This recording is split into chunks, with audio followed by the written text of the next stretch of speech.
Olá, pessoal. Meu nome é Cristiane Catani. Eu estou aqui representando a unidade técnica virtual do Departamento de Suporte e Normas. E hoje nós estaremos dando continuidade a mais uma live sobre a supervisão e orientação da coordenação de suporte e normas da ADSN. A apresentação de hoje vai ser com o professor Dr. João Paulo Haddad, que em um segundinho a gente já vai estar conectando com ele. Aguardando o professor. Enquanto o professor não entra, a gente fala que essa apresentação, bem como as demais, referente às lives passadas, vão estar no link da biografia da DN. O professor entrou, então vou passar a palavra para o professor João Paulo Haddad, que vai falar sobre como elaborar um programa de fiscalização de estabelecimentos com base em risco.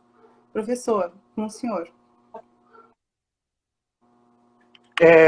Boa tarde a todos. Primeiramente, gostaria de agradecer a presença de todo mundo. Meu nome é João Paulo Amaral Haddad. Eu sou coordenador geral da parte de avaliação de risco e inteligência estratégica do Departamento de Suporte e Normas e professor da Universidade Federal de Minas Gerais, na área de epidemiologia e de estatística. Então, hoje nós vamos comentar, nossa apresentação vai ter duas partes.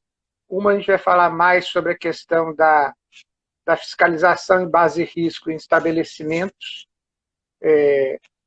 do CISB, principalmente, o foco é mais CISB, né? Nós estamos na coordenação SUAS aqui dentro, a gente vai falar mais de CISB. E também nós vamos comentar algumas questões mais técnicas de amostragem para os serviços de inspeção municipais e estaduais que estão dentro do CISB também, ou que pretendem entrar. Né? Eu sugiro que quem quiser acompanhar de uma forma mais tranquila, talvez baixe a apresentação que está na bio do Instagram da coordenação SUAS. Acabei de projetar o endereço e o link ali, professor. Está lá, ó, nesse link vocês conseguem a apresentação e outros materiais que nós vamos citar aqui.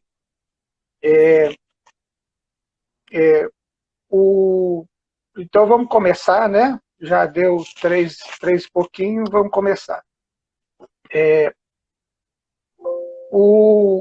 A estrutura da coordenação geral de avaliação de risco e inteligência estratégica, na verdade, tem eu na coordenação geral e tem outras duas coordenações, que é a área de inteligência e defesa agropecuária e de análise de dados e avaliação de risco e a divisão também de estudos e prospecção. Então, são as 4 pessoas que trabalhamos lá nessa área.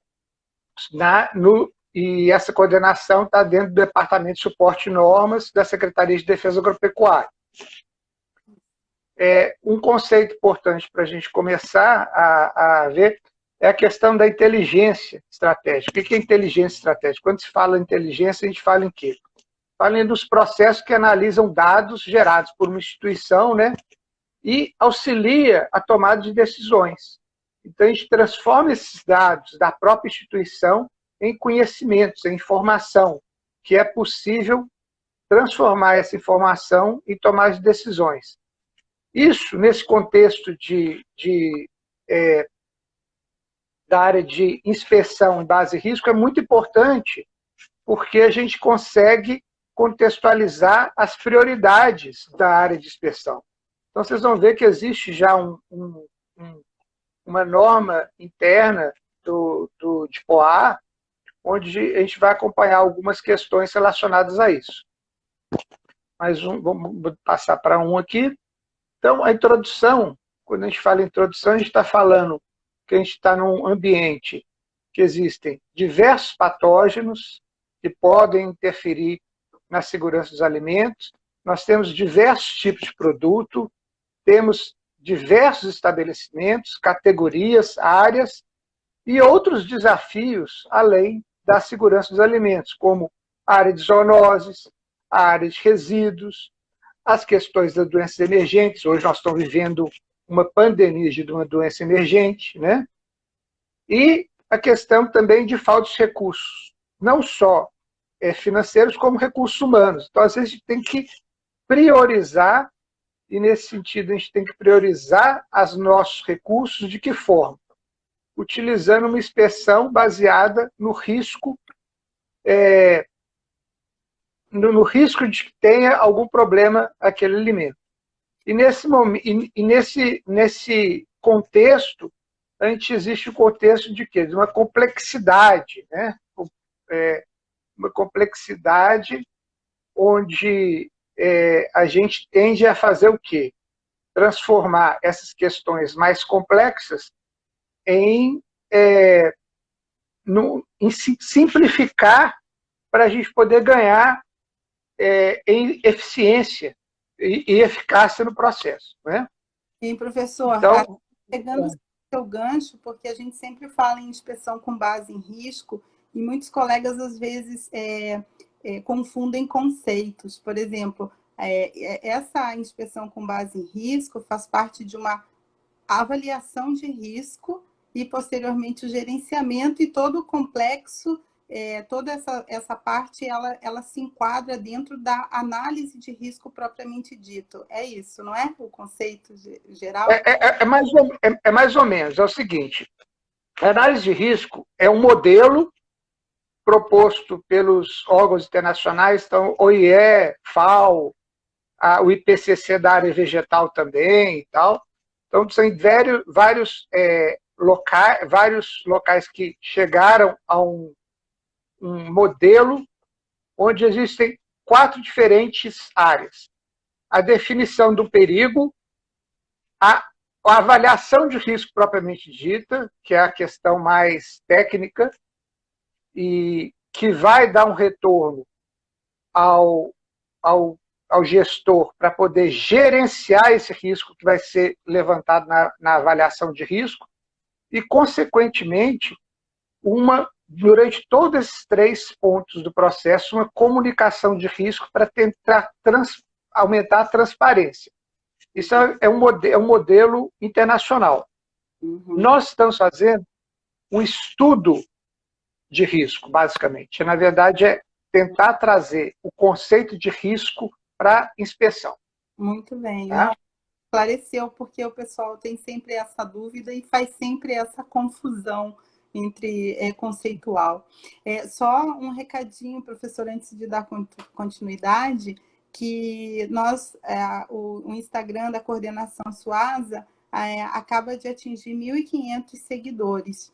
Então, a coordenação hoje está comemorando esses 1.500 seguidores que estão buscando informação no Instagram da Suasa. Podemos continuar. Bom demais. Foi muito bom e parabéns para a coordenação, né? Então, seguindo o próximo slide, né, a gente tem a seguinte: o que a gente precisa estimar o risco do estabelecimento. Então, como que a gente estima esse risco do estabelecimento? A gente vai utilizar 3 componentes de risco para poder explicar esse risco. Qual é o seu estabelecimento? Ele é de baixo risco, de médio risco, de alto ou até altíssimo risco. Uhum. E quanto maior o risco, maior vai ser a frequência de inspeção desses estabelecimentos.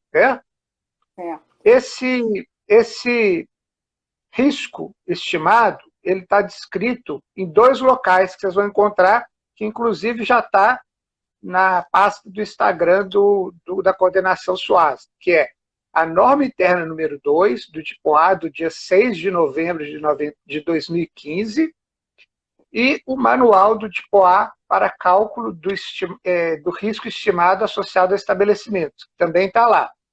Tá bom? Isso. Então, lá, a norma interna é mais a norma mesmo, então ela tem aquele formato mais de lei, né? De uma norma. O manual ele já é um pouco mais friendly, né? É mais amigável para entendimento e tal. Então, às vezes, eu sugiro que vocês leiam o manual, mas para quem tem uma familiaridade com essa parte de normas e leis, vai entender bem a questão da norma interna. Né?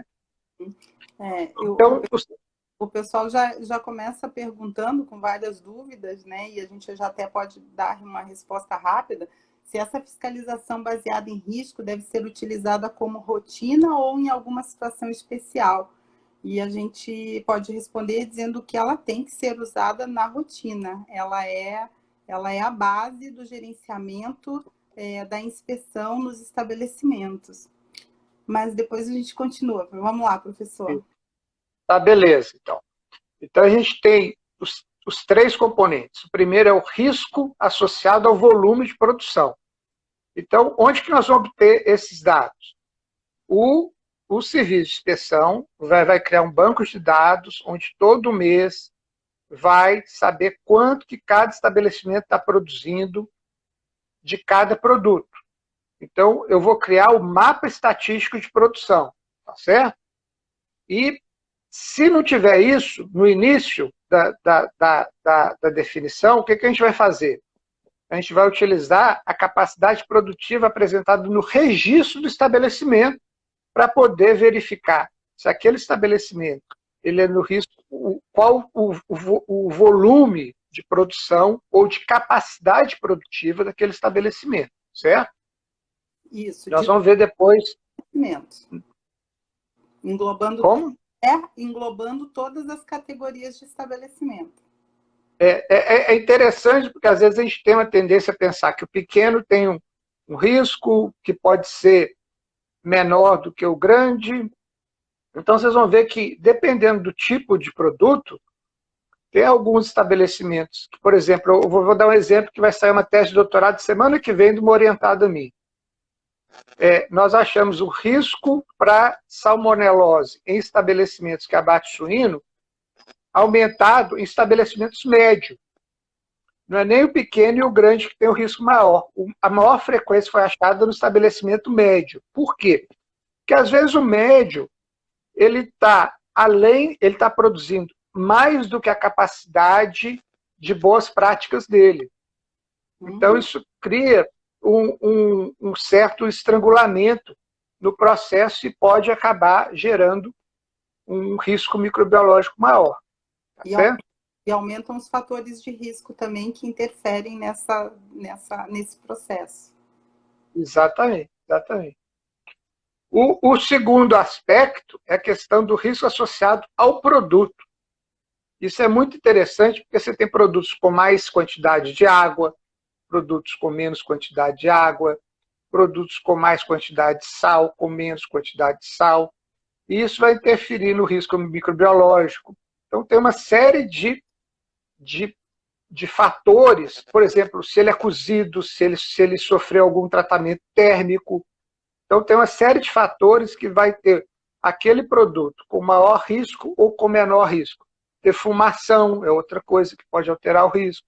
Então, você tem uma série de ocorrências dentro do produto que pode alterar. Aí você me pergunta, como que eu defino o risco associado ao produto? Você vai encontrar, já existe uma norma interna do DIPOA, que é a norma número 6 de 10 de dezembro de 2014, que também já está na área lá do Instagram da coordenação SUASA, onde você pode baixar e ter a lista de vários produtos e com a categorização de cada um deles. Então, onde também vai encontrar... Certo? Certo. Onde vai encontrar também? É no manual do tipo A, nesse manual que está em cima, manual tipo A do cálculo de risco estimado. Ele vai ter também uma tabela das categorias. Então, só para lembrar que é super importante para o pessoal uma das primeiras ações é realmente classificar, categorizar os seus produtos, utilizar dessa tabela que está disponível para fazer a padronização, tanto da nomenclatura quanto da categoria a qual esse produto se enquadra. Porque aí, a partir desse momento, a gente tem um banco de dados bastante robusto e de fácil acesso para a gente poder trabalhar. É isso, né, professor? Isso, exatamente. E essa questão ela vai ser trabalhada muito próximo do pessoal dos estabelecimentos com CISB, das áreas de inspeção com CISB e tal, porque a tendência é a gente fazer um processo de harmonização, aproximar os programas que existem dentro do Ministério com o Serviço de Inspeção Federal, CIF, com o CISB. Então, por exemplo, você tem o PACPOA, você tem o RBQL, a Rede Brasileira de Qualidade de Leite, você tem a questão do PNCRC, que é o Programa Nacional de Controle de Resíduos e Contaminantes, você tem o PNCP, que é o Programa Nacional de Controle de Patógenos. Isso tudo a gente vai tender a fazer uma aproximação.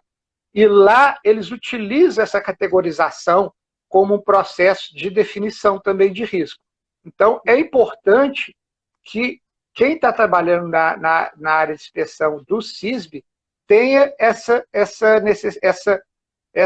utilização dessa categorização do produto. É muito importante que a gente pense nessa categorização do produto para auxiliar já futuramente numa preparação para esse processo. Muito bem. Bom, o terceiro risco que nós vamos trabalhar, além do risco de volume e risco associado ao produto, é o risco associado ao desempenho do estabelecimento. Eu acho que passou um pouquinho mais na frente o da Sotera. Que é o risco associado ao desempenho do estabelecimento. A gente vai encontrar 4 questões associadas a isso. 1, a existência de violações de padrões de identidade e qualidade, microbiológico, físico-químico e também a questão de resíduos contaminantes, tá ok? Então aqui nós vamos ter, eu acho que essa tela que está, Cristiane, ela já está bem na frente, acho que deve ter uns 2 ou 3 slides atrás. Mais um para trás, por favor. Isso, é essa aí. Então, a gente tem a existência de reclamações e denúncias também por parte dos consumidores, como segundo fator. O terceiro fator, questão da adoção de ações fiscais decorrentes da detecção de não conformidade durante o processo de fiscalização. Isso. E o quarto, que é o mais sério, é a questão de fraude. Fraude trazendo risco para a saúde pública. Falsificação, adulteração. Esse, para vocês terem uma ideia, a simples presença desse dá risco máximo nesse fator. O risco de desempenho, vocês vão ver que todos os riscos vão variar de 1 a 4. 4 é o pior, é o maior risco. Isso. E 1 é o menor risco. A simples ocorrência do indício de fraude já dá nível 4 direto para esse estabelecimento. Não tem conversa, é uma coisa inaceitável. Então, esse, assim, só para complementar, às vezes o pessoal pergunta, mas como que eu chego, como que eu vou verificar isso? Durante as fiscalizações. Então, durante as fiscalizações, preenchendo o relatório de fiscalização e tendo a presença de alguma ocorrência dessas que o professor relacionou, esse risco é computado no cálculo das fiscalizações. Então, é feito isso ao final da fiscalização. Então, agora vamos esmiuçar um pouquinho cada um dos 3 itens, tá? Então, a gente tem o risco, próximo slide, a gente tem o risco associado ao volume da produção. Aqui é um exemplo, que é o que está na norma 2, norma interna 2, que eu já citei anteriormente, que é o que o CIF usa. Então, por exemplo, vou pegar exemplo carne aqui. Se você produz até 15 mil toneladas, 15 milhões de quilos por ano, você é P. De 15 milhões a 44 milhões é M. E acima de 44 milhões é G. E vocês vão ver que o risco ele é 1 para P, 2 para M e 3 para G. Então, você já tem a pontuação, certo? Isso vai acontecer com leite, com mel, com os ovos, com pescado, e assim sucessivamente. Você tem aí toda a classificação. Se você quer fazer a classificação própria sua, como que você vai fazer? Você vai pegar aqueles estabelecimentos da mesma área, então, por exemplo, carne, e vai ter a noção da produção anual daquele estabelecimento e vai utilizar como ponto de corte qual ponto de corte? A gente tem que pensar que o sistema de produção é piramidal. Você tem poucos grandes, alguns médios e muitos pequenos. Então, nós vamos pegar como ponto de corte o percentil 90 para definir o grande. Então, nós vamos pegar dos 10% maiores, vão ser os grandes. Nós vamos pegar o percentil 60, entre os 60 e os 90 vão ser os médios. Então, os 30% abaixo dos grandes vão ser os médios. E a base da pirâmide ficando com 60% dos estabelecimentos. Então, 60%. Aí, se você, de repente, você perceber que existem alguns outliers muito significativos, por exemplo, na cadeia de frango, a gente vê isso, abate frango. Às vezes, você tem estabelecimentos que abatem em muitos animais por dia, por exemplo, por mês, por ano, com uma frequência muito alta.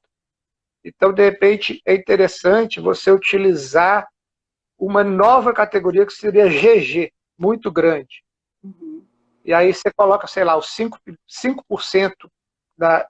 Então, ficaria 50, 30, 10 e 10. Alguma coisa nesse sentido. Você vai ter que sentir um pouco de acordo com a distribuição de dados que você tem. Tá ok? Então, você tem que usar isso de uma forma de segunda distribuição dos percentis da sua produção. Você vai conseguir, onde você vai conseguir essa produção? No mapa estatístico de produção, que você vai ter que começar a colher, fazer esse histórico de cada estabelecimento. Isso. Podemos continuar? Vamos lá. Então, vamos para o segundo risco, que a gente tem agora o exemplo do risco associado ao produto. Eu peguei só a parte carne, porque para simplificar o exemplo, mas porque, na verdade, nós temos 62 categorias de produto. Temos 8 categorias de carne, 29 de lácteo, 13 de mel, 5 de ovos e 8 de pescado, que vai variar de 1 a 4 também. E é interessante a gente observar que o risco 4 ele só é encontrado em pescado. Tem 3 riscos. Das 8 categorias de pescado, 3 são nível 4, são risco 4. Geralmente você vai encontrar nas outras categorias o 1, 2 e o 3. E, às vezes, se repete. Por exemplo, vou dar um exemplo. Produto submetido a tratamento térmico cocção. Aqui na carne, última linha aqui da carne. Ela aparece também nos produtos, no pescado, ela aparece em outras situações. Ovos, né? Você tem ovo cozido, também ovo sob um processo térmico, né? Ovos pasteurizados, sim. Ovos pasteurizados. Então, você tem aí uma série de... Essa categoria, gente, é a padronização que o DIPOA fez em 2014, que saiu a norma interna, e eu aconselho fortemente que vocês utilizem a mesma categorização de produtos de acordo dentro do seu serviço de inspeção, dentro dos estabelecimentos que vocês trabalham e tudo. Porque é muito importante essa categorização. Ela é uma base importante para a amostragem, para a utilização dos processos do PNCP, do PACPO, de diversos processos. Ok? Ok. Vamos continuar. Vamos para o terceiro.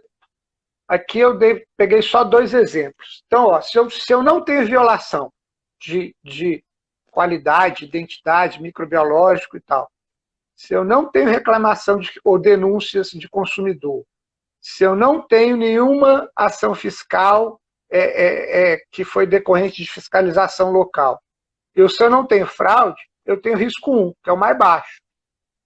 O simples fato de eu ter tido um problema de uma ação fiscal dentro de uma fiscalização local, aqui nesse exemplo, você vê, ó, a segunda parte da tabela, ela já passa para nível 2. E assim sucessivamente. Quanto mais ocorrência, mais histórico, mais questões relativas a esse processo, maior o risco. Isso. E quanto maior o risco, o que vai acontecer? Maior a frequência de fiscalização. Então é interessante que esse processo de base de risco, ele valoriza quem faz boas práticas, ele valoriza aquele estabelecimento que não frauda, ele valoriza uma série de boas ações que estão ocorrendo dentro da empresa e pune aqueles que fazem, que têm esses problemas. Então, eu vou passar. Não, isso só para complementar, professor, isso realmente a gente vê na prática. Empresas que adotam o APPCC e as boas práticas de fabricação e treinam os seus manipuladores e estão sempre acompanhando o processo de perto, elas caem num espaçamento maior que tem, claro que associado ao volume de produção, ou semestralmente ou anualmente. E aquelas que a gente, infelizmente, detecta muitos problemas, que são estabelecimentos que não treinam os seus manipuladores, às vezes não estão com uma equipe afinada no seu discurso em relação aos cuidados, à fraude, às contaminações microbiológicas e os problemas físico-químicos. Então, esses estabelecimentos, realmente, eles caem numa frequência super a cada 15 dias, tendo fiscalizações, e que é um problema, né? Até que ele volte à normalidade. Então, é uma ferramenta de gestão valiosíssima para todos os serviços de inspeção. Vamos lá, então. Muito beleza. Então, nós já vimos 3, então agora nós vamos ver como que a gente vai computar o risco de estabelecimento. Então, aqui, por essa formulazinha aqui, ó, é muito simples, é o quê? É uma média ponderada. Eu vou somar o risco do volume, mais o risco do produto, mais 2 vezes o risco do desempenho. Vocês estão vendo que fraudar, não ter boas práticas, não ter treinamento pessoal, já vai gerar 2 vezes mais. O peso é maior nesse quesito. Então, eu vou contar 4 vezes os valores, e disso nós vamos dividir por 4. Isso vai gerar um fator, que é o risco, que vai variar de 1 a 4. Aí tem, na própria norma lá e no manual, existe também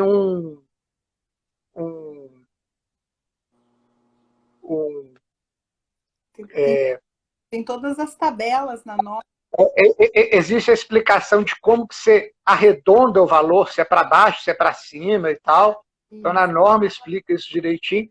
E no final vai dar um número inteiro, que vai variar de 1 a 4. Então, o risco muito baixo, que vai ser 1, ele vai ter uma frequência de fiscalização mínima anual. Isso é mínima, tá, gente? Então, tem que ir pelo menos 1 vez por ano no de muito baixo. Eu posso ir 2, tá? Não tem problema. O risco 2... Não, um exemplo de risco 1, normalmente a gente encontra nos entrepostos frigoríficos, que só estocam produto congelado. A frequência deles é anual, 100% das vezes. Uma outra coisa importante é o seguinte, Então, a gente tem o risco 2, que é o baixo, ele é semestral, ou seja, eu tenho que ir pelo menos 2 vezes no estabelecimento. O risco médio, ele é bimestral, então eu vou pelo menos 6 vezes por ano no estabelecimento. E o risco alto, ele é quinzenal. Então, isso vai me forçar aí pelo menos 24 vezes. Mas, por exemplo, eu tenho estabelecimentos que são aqueles estabelecimentos de altíssimo risco, que gerou foi uma fraude. Essa fraude, às vezes, até é gerada inquéritos criminais. Esse tipo de estabelecimento ele tem que ser acompanhado, às vezes, semanalmente, ou até uma frequência Isso. mais próxima de quase diária. Isso, até ele retomar novamente a normalidade dos seus processos. Então, até para o pessoal saber, né? Ele não vai ficar eternamente nessa frequência de fiscalização apertadíssima de quinzenal. Assim que ele retorna à normalidade, aí se libera e volta à categorização de um risco com espaçamento maior. Então, vamos continuar aqui. Então, nós estamos finalizando essa parte do risco, da questão da norma interna 2, mas é importante a gente lembrar que ano passado foi uniformizado a norma de fiscalização em base de risco, não só para o DIPOA, mas agora o DIPOV, a área de vegetal também, e o DSA na área de medicamentos e o DSV na área essa parte de vegetal, tem algumas insumos vegetais também estão sob inspeção em base de risco. Isso. E isso foi gerenciar, esse processo de uniformização em base de risco foi desenvolvido dentro da CGRI, junto com os departamentos finalísticos dentro da ESN. Então, foi um processo transversal, importante, e gerou não só o manual do DIPOA, mas o manual também do DIPOV. Então, você tem hoje, no site, você tem os diferentes manuais para a parte de fiscalização em base de risco, não só para produtos de origem animal, mas produtos de origem vegetal e outras questões. Tanto que esse manual foi, a editoração foi feita dentro do DSN, ok? Isso tudo foi feito junto do Departamento de Esporte e Normas, foi um trabalho conjunto com os outros departamentos. O departamento que a gente coordenou. Vamos continuar? Então, a gente está finalizando essa parte da fiscalização. Qual que é a frequência que a gente faz a fiscalização com base dos estabelecimentos baseados no risco? E agora nós vamos para uma parte mais de como que a gente define algumas questões relacionadas ao tamanho de amostra e de frequência, que é uma complementação da apresentação que a Cláudia fez há 2 semanas atrás, que ela pediu foi pedido um pouco mais de explicação da questão estatística, dessa parte de cálculo de amostra e tudo. Então, nós vamos dar uma explicada nessa questão, eu acho que é muito importante que vocês tenham esse conhecimento, tá bom? Então, agora nós vamos pensar aqui agora em planejamento. O que a gente falou? A gente tem que... Então, desses 3 fatores de risco que a gente viu, o que a gente tem? O que eles têm? São 3 perguntas. Quanto eles produzem, que é o volume, não é? O que eles produzem, que é o produto, e quem produz, que é o estabelecimento. E essas 3 perguntas vão gerar o quê? Vão gerar necessidade de eu saber características do estabelecimento, inclusive onde que eles estão, talvez já referenciar isso, questões relacionadas à produção desses produtos e também quais os produtos que produzem e suas características. Aí, características, inclusive a categoria que a gente já falou, né? Que foi categorizado isso. Categorizado. Então, aqui a gente tem um mapa, com o próximo slide, a gente tem só para a gente ilustrar um mapa, por exemplo, com todos os estabelecimentos sob inspeção federal. Cada pontinho desse laranja é um estabelecimento, são próximos de 3.800 estabelecimentos. E esse site que está embaixo, latilong.net, ele serve para quê? Às vezes você tem um endereço do estabelecimento, mas você não tem a latitude e longitude. Nesse site, você simplesmente escreve o endereço e ele vai te dar a latitude e a longitude. Então, isso é uma forma de você georreferenciar esse estabelecimento por um processo indireto. Você não precisa ir no estabelecimento, pegar um GPS e pegar a coordenada geográfica. Por esse site, simplesmente você escreve o endereço e ele vai te dar o georreferenciamento, a latitude e longitude dele. Isso facilita muito a vida da gente que está fazendo um banco de dados, está desenvolvendo todo o processo dos estabelecimentos. De localização. Bacana. Existem alguns outros sites, eu só estou dando esse como exemplo, mas existem alguns outros que você coloca, às vezes, uma lista de 100 estabelecimentos e ele também já te gera a latitude e longitude dos 100 ao mesmo tempo. Eu procurei ontem um deles que eu trabalhava e ele está fora do ar, infelizmente. Então, eu preferi não... o site é o www.latilong.net. Tá? Esse é um deles. O pessoal que não consiga ler, que está muito pequeno, está disponível na apresentação, na página do Instagram, na bio, que eles chamam que é a biografia. Vou projetar aqui de novo, que é esse link da coordenação, onde você clica em cima e tanto a apresentação de hoje, quanto as anteriores, elas estão lá disponíveis, e bem como essas normas que a gente está conversando, norma interna 2, a de 2016, todas estão lá. Então, é só vocês clicarem ali nesse link que vocês vão ter toda a apresentação e o site, esse que o professor acabou de falar. Então, continuando aqui, próximo slide, a gente tem que definir o escopo do nosso programa, como que nós vamos definir objetivos específicos.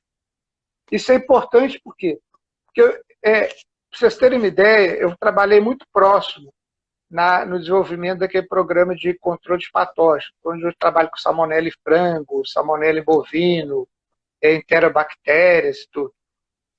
E isso não foi assim do dia para a noite. Então, primeiro foi gerado o primeiro produto, que é o de listéria, depois a gente começou a trabalhar com salmonela no frango, depois começou a trabalhar com salmonela e suíno.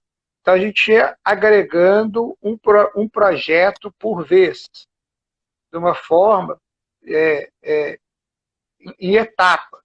E essa definição de qual o primeiro projeto, por exemplo, vai depender da região que você está trabalhando. Vou dar um exemplo. Imagina que eu estou numa região que produz muito queijo. Talvez seja interessante eu trabalhar com algum micro-organismo que é vinculado à questão de queijo. Por exemplo, Staphylococcus aureus, né?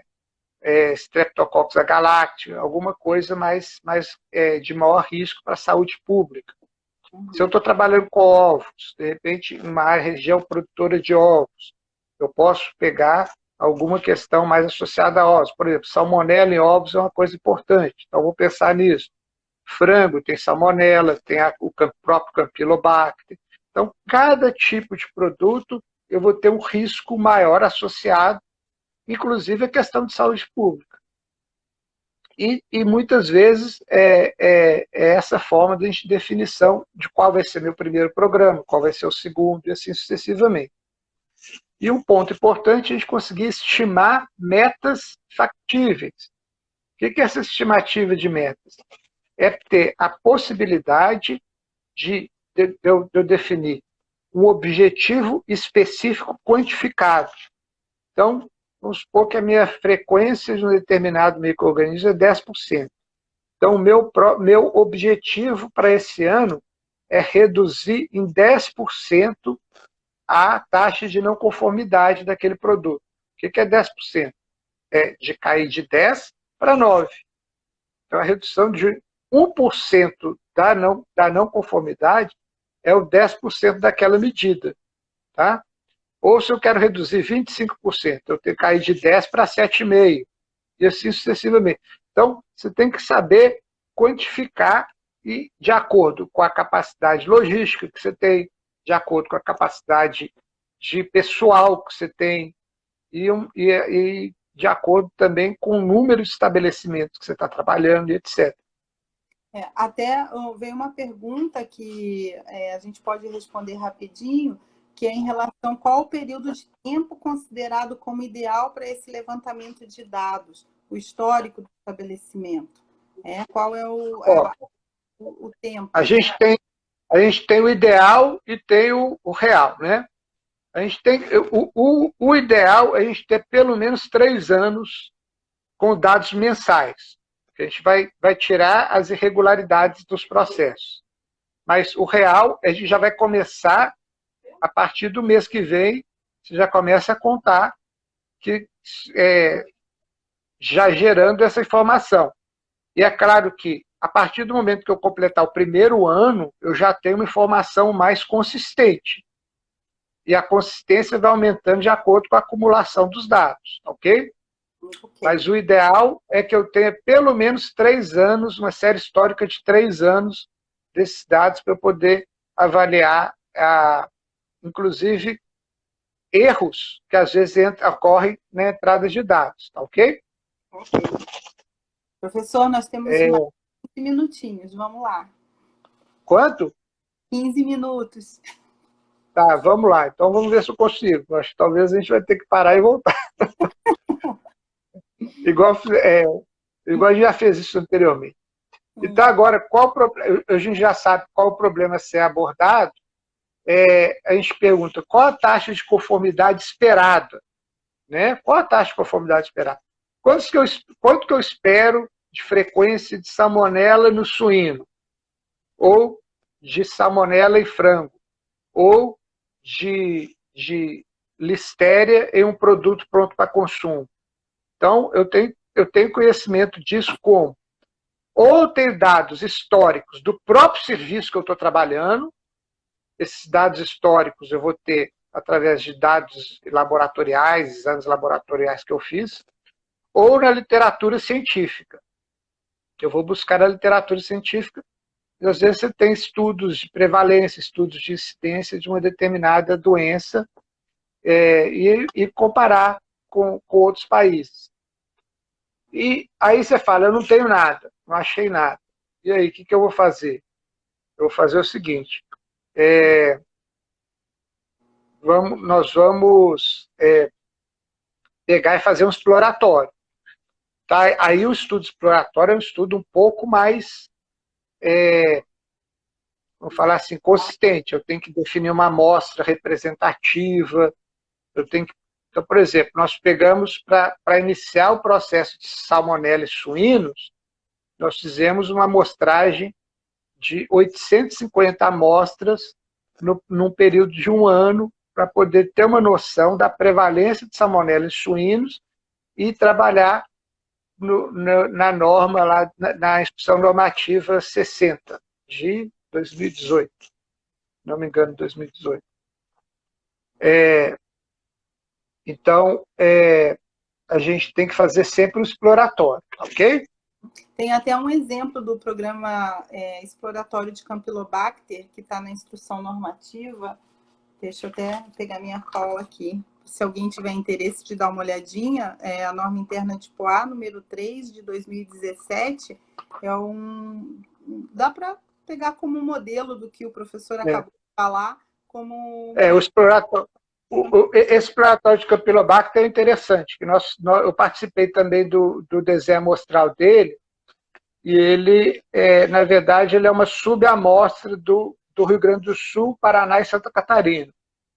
Então, foi para poder ter uma noção do Brasil através de uma amostra desses 3 estados. Uhum. Então, isso, inclusive, gerou uma tese de doutorado lá na UNB da Carla, que é do TIPOAC, a Carla Rodrigues. Muito bem. Então, vamos continuar. A questão da amostragem. Então, antes, para chegar à amostragem, o que a gente tem que pensar? Eu já sei quem que é meu universo amostral, ou seja, conheço meus estabelecimentos, sei a produção deles, sei o risco de produto, o risco de volume, o risco histórico, o risco de desempenho, conheço todas as características, sei aonde que eles estão, já fiz o GPS. Então, todo esse processo de definição do mapa estatístico de produção, isso tudo foi feito para poder chegar na questão da amostragem. Então, a gente já tem todo um conhecimento prévio a respeito do meu universo. Isso é importantíssimo.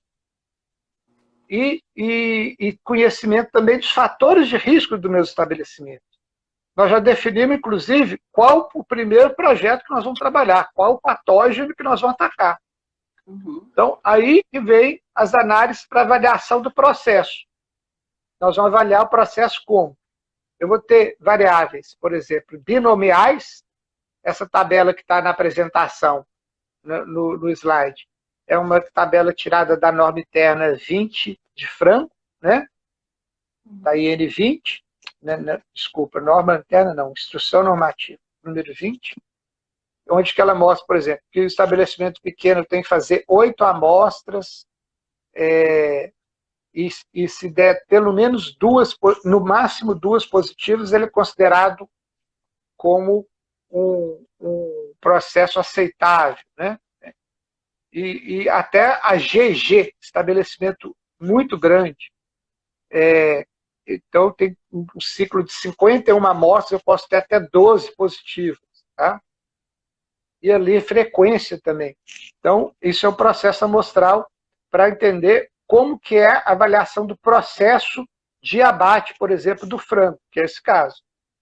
Um outro exemplo aqui, no caso do frango, eu tenho a variável binomial, positivo e negativo.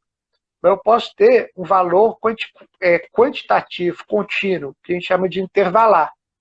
Então, aqui, por exemplo, o exemplo que tem nesse gráfico é gordura no leite. Esses dados são dados da RBQL. Então, tem a frequência de gordura no leite. Então, eu sei que eu tenho um percentual mínimo de gordura no leite, abaixo disso é considerado não conforme, e posso utilizar essa distribuição como para tentar entender o nível de conformidade da gordura do leite. Quantos por cento do leite está vindo com gordura abaixo do esperado? Um exemplo para a gente que é muito próximo, para quem já teve menino, esse gráfico do lado aí é o gráfico do CDC para ver percentil de crescimento de uma criança e tal. Isso é um exemplo que é muito próximo da realidade de pais, que é interessante a gente conhecer. Vou continuar. Como que nós estamos de tempo? 10 minutos. Tá, então vamos lá. E a gente tem a taxa de não conformidade, que é essa fórmula aqui. Eu não vou entrar muito em detalhes da fórmula. O que é importante a gente pensar é o seguinte, que o principal indicador que está nessa fórmula é aquele valorzinho P ali, que é a proporção esperada, ou seja, a frequência esperada do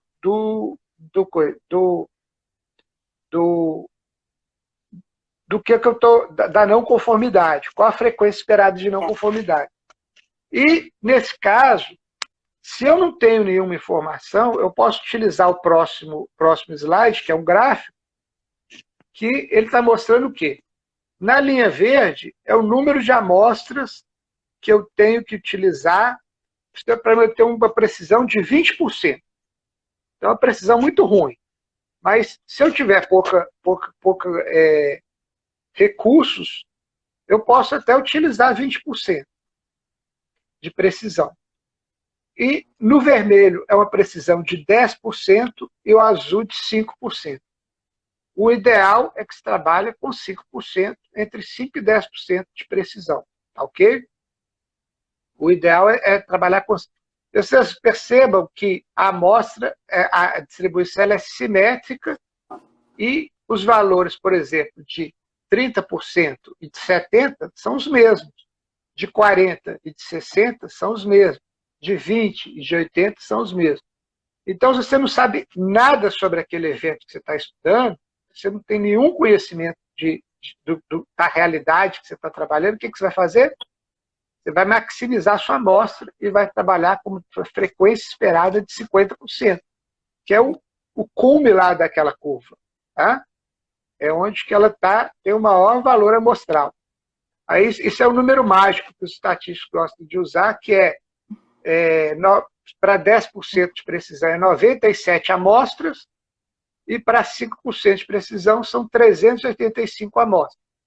Então, isso para a gente ter uma definição da taxa de não conformidade do meu universo. Isso, por exemplo, pode ser utilizado para quê? Para fazer o seu exploratório, definir seu exploratório, isso é importante. É lógico que quando você conhecer a taxa de conformidade mais próxima da sua realidade, você vai poder usar amostras menores. Imagine que eu fiz um de 50% e achei que a frequência esperada daquele evento que eu estou estudando foi, na verdade, 10%. Então, o próximo ciclo, ou seja, o próximo ano, em vez de usar uma amostra de 50%, eu vou usar uma amostra de 10% de prevalência esperada. E essa amostra de 10% de prevalência esperada vai estar ali em torno para 5% de precisão, vai ficar em torno aí dos 150 amostras. Tá? Então, você percebe que cada processo é de um jeito. E existe uma segunda forma de amostragem, que eu acho que é importante, que é esse próximo slide, que é a tabela que a Cristiane está mostrando, que é a taxa, quando eu quero verificar a ausência, entre aspas, de doença. Se eu quero saber, por exemplo, vamos pegar uma dessas linhas, vamos pegar 5% lá. Se eu quero saber que a minha prevalência de uma determinada doença ou de um determinado agente microbiológico que está contaminando meu produto é menor que 5%, eu tenho que ter uma amostragem de 58 amostras e todas essas 58 amostras derem conforme. No momento que eu fiz uma amostragem de 58 amostras e as 58 são conformes, eu posso afirmar com 95% de certeza que a minha prevalência é menor que 5%. Aí eu posso, para o próximo ciclo, reduzir para 2,5%. Então, em vez de 58 amostras, eu vou fazer 118. Se as 118 derem negativas, eu posso afirmar com 95% de certeza que o que eu estou estudando é menor que 2,5%. Onde que a gente vê muito esse tipo de estudo? O Códex Alimentares, por exemplo, utiliza isso para a definição de amostras, por exemplo, do Programa Nacional de Controle de PNCRC, de resíduos contaminantes, trabalha com esse tipo de amostragem, que é a referência ao Códex Alimentares. Os americanos utilizaram isso em 1994, quando eles desenvolveram o programa de controle de E. coli, O157H7, eles começaram com 2,5%, hoje eles estão em 0,25%. Então, eles gastaram 26 anos para sair de 2,5% e chegar a 0,25%. Então, assim, é um processo longo, é um trabalho de formiguinha, de várias gerações, às vezes. Tá. Professor, a gente vai ter que, em menos de 5 minutinhos, encerrar, mas a gente vai voltar. Então, eu queria dizer para os colegas que a gente vai encerrar e retorna, porque o Instagram só permite 1 hora de live. Então, ainda tem um finalzinho que o professor pode falar, ainda mais uns 10 minutinhos. Então, no retorno, a gente volta Na verdade, está faltando 4 slides só. Então, se puder ir... E aí a gente deixa o retorno para pergunta. Isso. E aí a gente deixa para perguntas. Só lembrando para o pessoal que a próxima live, o tema é como selecionar laboratório para executar as análises fiscais do serviço de inspeção. Vai ser na próxima sexta com o Fabrício Pedrotti. Então, a gente vai também, a gente está pedindo àqueles que estão seguindo o Instagram que também sigam, se inscrevam no canal do YouTube da coordenação Suasa, e se gostarem das informações que vão encontrar lá, dá um like para a gente poder tá sabendo. Então, a gente vai encerrar e retorna, tá, professor? Tá, então vai encerrar agora, né? Para a gente não perder todo esse histórico. Para poder salvar a história. Tá, beleza. E para o pessoal poder... E até para eu sair? Oi? É para eu sair? Isso, eu vou encerrar e daí retornamos em meio minutinho, tá bom? Até já. Tá beleza. Oi, pessoal, nós retornamos agora. Vou chamar o professor Haddad novamente.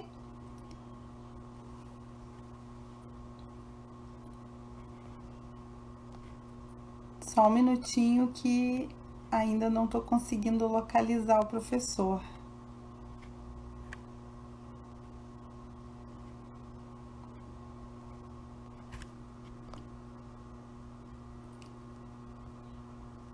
Mais um pouquinho.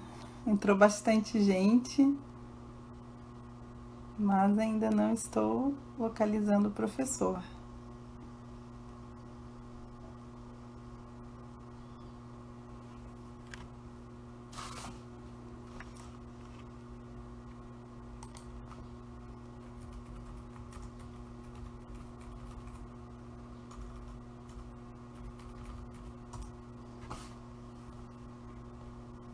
Pessoal, ainda não estou conseguindo localizar, o professor não voltou ainda. Eu acho que mais um segundinho e ele retorna. Aqui, localizei. Adicionando, aguardando a conexão com o professor.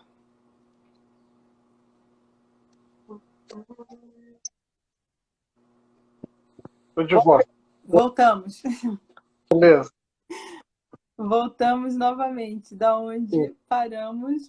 Ver aqui, a gente está nessa projeção da identificação das não conformidades. Então a gente já falou. Tá me ouvindo? Tá dando para ouvir? Tá ok? Sim, tranquilo. Tá perfeito. Então já falou das duas formas de amostragem. Uma segundo ao valor esperado do processo, da prevalência, né, o valor esperado, e o segundo, da não ocorrência daquela doença. Então eu tenho uma forma de definir qual a prevalência real daquele processo e qual a certeza que eu tenho da ausência daquele patógeno, né? E eu tenho uma terceira também, que é a próxima slide, que em algumas situações especiais é utilizado, que é processo seletivo à ocorrência recorrente baseado em frequência de eventos. O que é isso? Isso é um processo, às vezes eu tenho uma ocorrência de um levantamento. O exemplo mais próximo que a gente tem é qual? É o evento da RBQL. Eu tenho a produção de leite mensal, ou seja, se eu sou produtor de leite, todo produtor de leite que entrega para o estabelecimento de CIF tem que entregar uma amostra mensal para aquele estabelecimento. Então, os processos de ocorrência baseada na frequência do evento, ok? Então, toda vez que eu isso no mapa a gente encontra isso na RBQL, a gente encontra isso na parte de multiplicação de de genética, né? Nasceu um animal, o animal passa pelo processo de identificação da progênie dele e tal. E então é onde a gente encontra o maior número de amostras mensais. Para você ter uma ideia, a RBQL hoje ela deve processar entre 250 a 300 mil amostras mês, né? Tanto que nós estamos desenvolvendo um observatório para poder apresentar os resultados desses dados, né? Uhum. Então a gente esse processo ele vai ser utilizado principalmente quando eu tenho já estabelecimento em norma interna, instrução normativa, lei, que seja, ou quando eu estou definindo, ou quando o produto é de altíssima sensibilidade, não pode passar nenhum problema, ou quando eu tenho interesse no controle da produção e não mais no processo. Quando eu fazer uma amostragem mais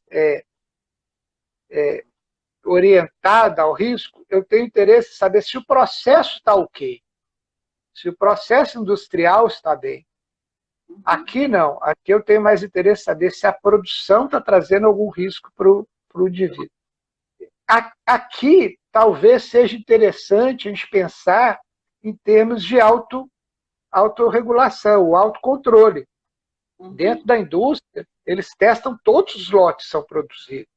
Então, esse tipo de amostragem que é feita. Tá? Então, quando eu estou pensando em processo, eu estou pensando em uma amostragem menor que tem o interesse de definição de risco. Quando eu estou pensando em produção, eu já tenho uma amostragem maior, que é de acordo com a ocorrência recorrente. Todo dia eu estou amostrando tantas amostras naquele estabelecimento. Tá? Então, vamos continuar. Então, como que eu vou conectar o processo, as duas primeiros processos amostrais que eu falei? O estabelecimento da frequência de não conformidade e a utilização da identificação de não conforme. Quando eu tenho um processo que eu sei que a prevalência é 10%, eu continuo utilizando a primeira forma de amostragem. Caiu para 7, 5, continuo. Quando eu caio para baixo de um certo limite, por exemplo, 5%, vamos estabelecer aqui nossa ideia, eu posso mudar para o outro processo, que é para a identificação de não conformes. Então, pegando aquele gráfico, o que eu posso pensar? Eu penso que no gráfico eu vou utilizar aquela...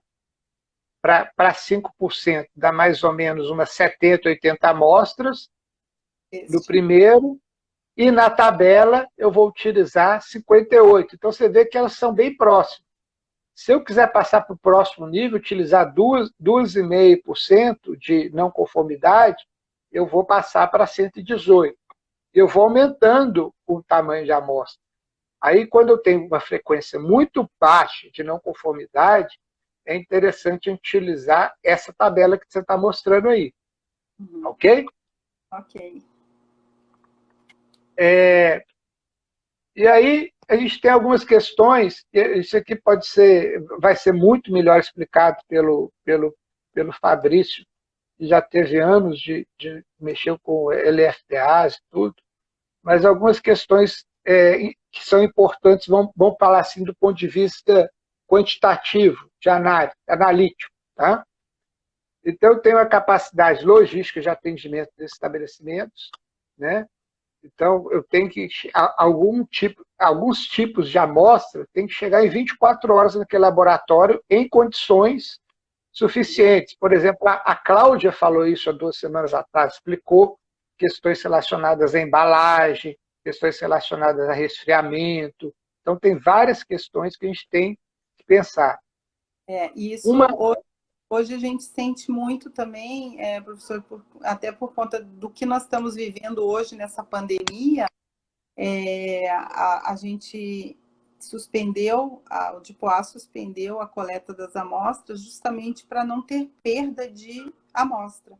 Porque exatamente. Porque é um custo essa coleta, né? O envio, o envio do próprio fiscal para poder fazer a coleta, o envio da amostra para o laboratório. Tem uma série de questões de logística que é um custo muito significativo.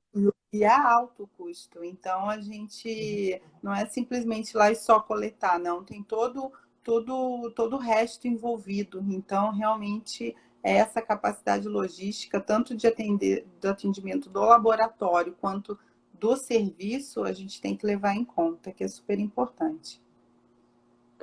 Então, agora, então nós estamos começando a fechar a apresentação. Então, a gente tem a questão da redundância laboratorial. O que é redundância?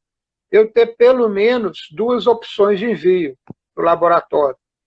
Isso eles falam, inclusive, que é uma característica de países desenvolvidos, é ter redundância. Se eu tenho um, é aquela história, se eu tenho um, às vezes eu não tenho nenhum, porque se um estraga, o outro eu não tenho a capacidade de... Então, redundância laboratorial é importante. A priorização de ensaios estratégicos. O que é isso? É aquilo que eu falei lá atrás.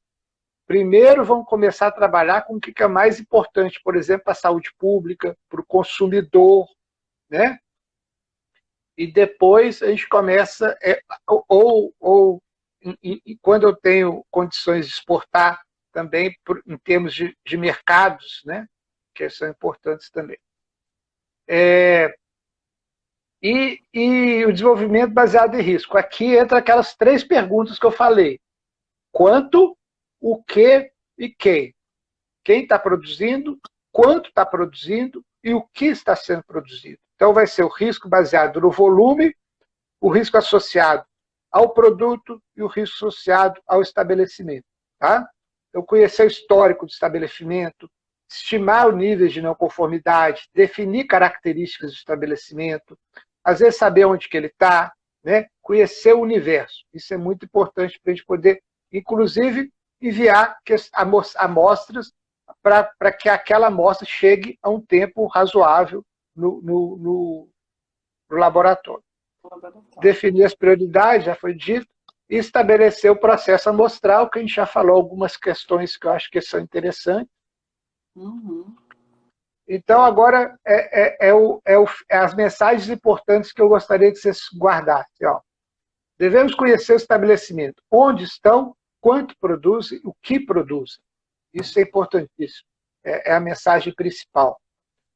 O histórico da atuação daquele estabelecimento, se ele faz boas práticas, se ele treina os profissionais, se eles fazem aquele treinamento periódico, né?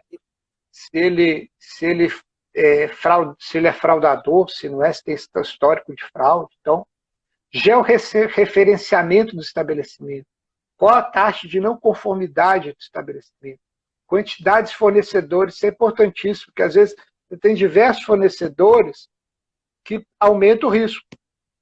Porque eu tenho diferentes pessoas entrando ali dentro, eu tenho diferentes origens de produtos.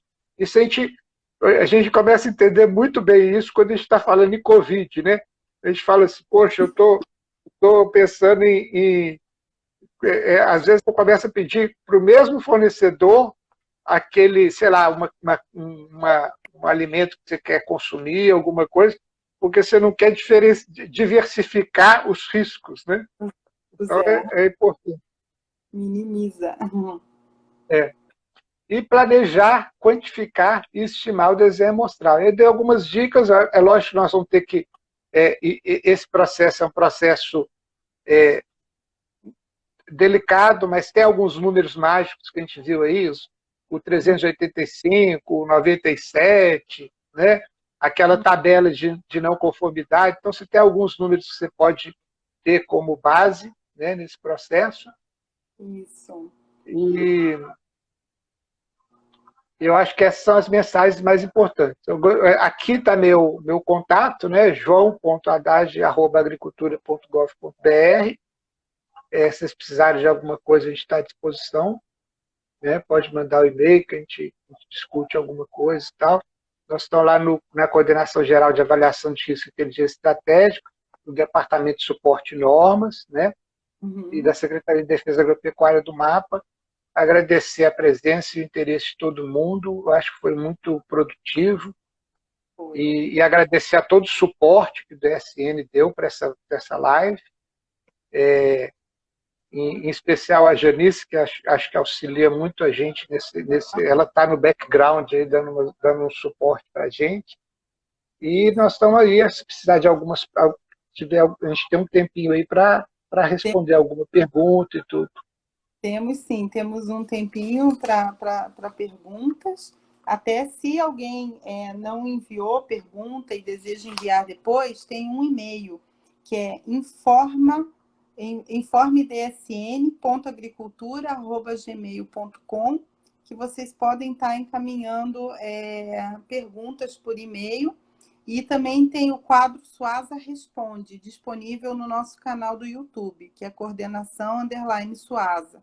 Então, se ficaram dúvidas, se quiserem enviar perguntas, serão respondidas, tá? Todas as demandas que chegarem, né? Lembrando de novo, para quem não estava antes e que de repente entrou agora, na próxima sexta-feira a live vai ser com o Fabrício Pedrotti. O tema é como selecionar laboratório para executar as análises fiscais do serviço de inspeção. Também super importante. Na verdade, uma live ela é ligada à outra, né? Todos os assuntos estão interligados. Então, vai ser bem interessante também. O canal do YouTube, a gente já falou, né? E aqui a gente tem uma perguntinha, duas perguntinhas que chegaram, que a gente não respondeu durante a live. Seria... como verificar se os dados de volume produzido que uma empresa informa são verdadeiros? É meio difícil de responder. Mas... É um pouco complicado mesmo, mas existem algumas, talvez, estratégias que você pode pensar. Se você realmente tem essa dúvida, né, uma forma talvez conhecer, tentar ver questões de insumo. Se eu tenho um determinado, pelas notas fiscais de insumo, quanto que aquele estabelecimento está produzindo, né? Uhum. Normalmente tem que ter a rastreabilidade da matéria-prima que entra daquela que sai. E tentar cruzar esses dados. Tudo que entra... produção... O Serviço de Inspeção Federal, eles sofrem a auditoria do próprio auditor fiscal federal agropecuário, né? E às vezes ele está dentro da própria indústria. Então, de uma certa forma, é um pouco mais segura. Isso mas a gente audita os dados de entrada, os dados produtivos e a saída. Então, se tem dúvida num estabelecimento específico, você pode fazer uma auditoria de rastreabilidade.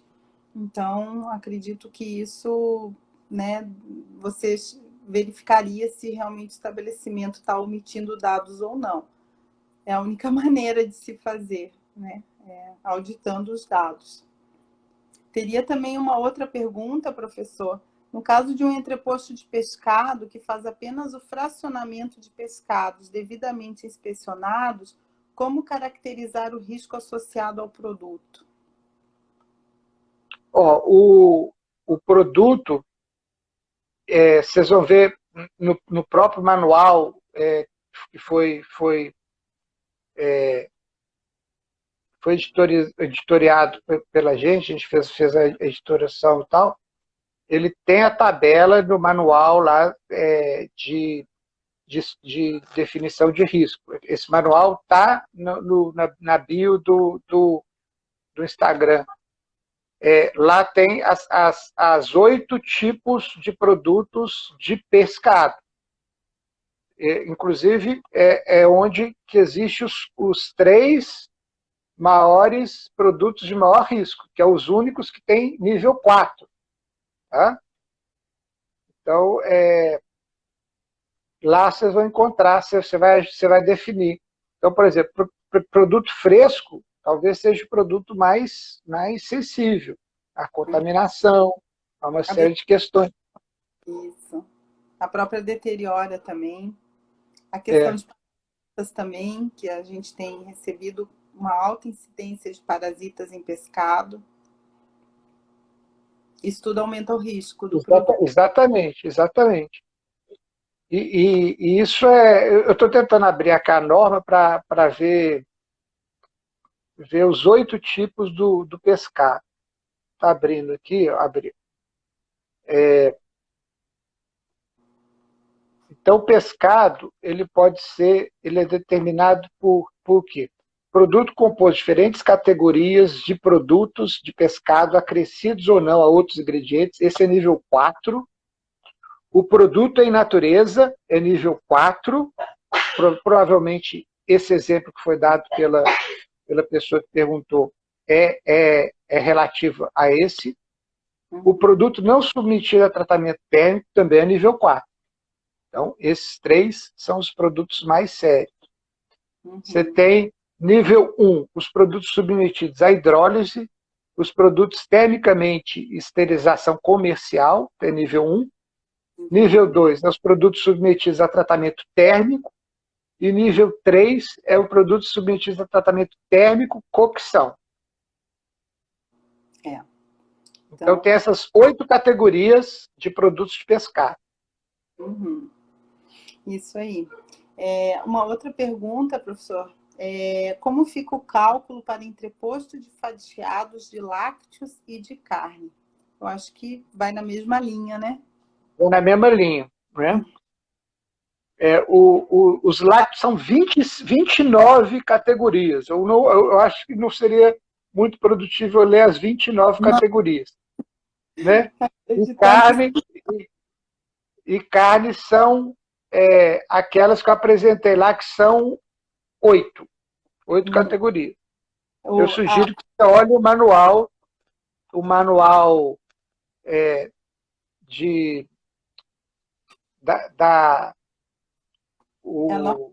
eu chamo Manual do Tipo A para cálculo de risco estimado associado a estabelecimentos, que está no bio do Instagram do Coordenação Suasa, ou a Instrução Normativa 6 de 2014 também tem alguma coisa, é a norma interna que definiu essa categorização. Isso, todas as categorias estão lá, todas as categorias de produto e todos os produtos.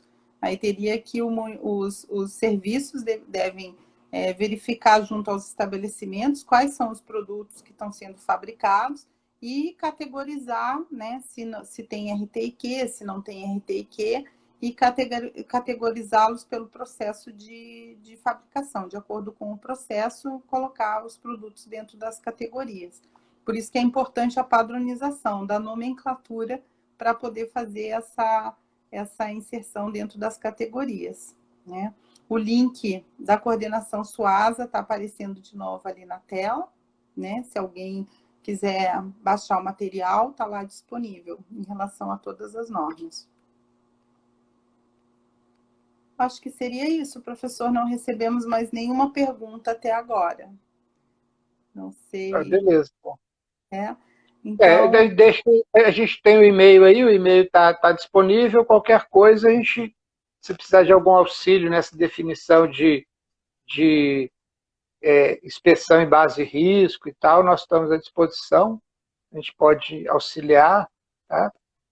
E agora, mais uma vez, agradecer a presença de todo mundo. Né? Foi uma presença importante, uma plateia muito boa, você vê que o pessoal está interessado, e agradecer a você, Cristiane, pela intermediação e pela parte também. Nós é que temos que agradecer, professor, pela sua participação, por todas as explicações, pela palestra, excelente palestra, eu acredito que tirou bastante dúvidas do pessoal, trouxe bastante conteúdo, a gente não esgota aqui, porque análise, toda essa questão de avaliação de risco e categorização de risco de estabelecimentos é um assunto que a gente estuda muito, é longo, não é do dia para a noite, mas tem que ter um começo. Então, acredito que aos pouquinhos as pessoas os colegas vão se ambientando com os termos, envolve um pouco da estatística, é muito importante ter um conhecimento para poder, até de como montar tabelas, para não se perder esses dados. Então, não se esgota aqui, vamos ver se numa próxima a gente dá continuidade. Agradecer também a sua presença novamente, a disponibilidade, o seu tempo e a coordenação por todo o apoio que deu para que essa live pudesse acontecer. É só isso que a gente tem para dizer. Obrigado aos colegas que nos assistiram e estamos aí à disposição. Vamos Isso aí. encerrar. Então, beleza. Muito Tá obrigado bom. a todo mundo. Tá bom. Até mais, gente. Obrigado. Abraço. Tchau.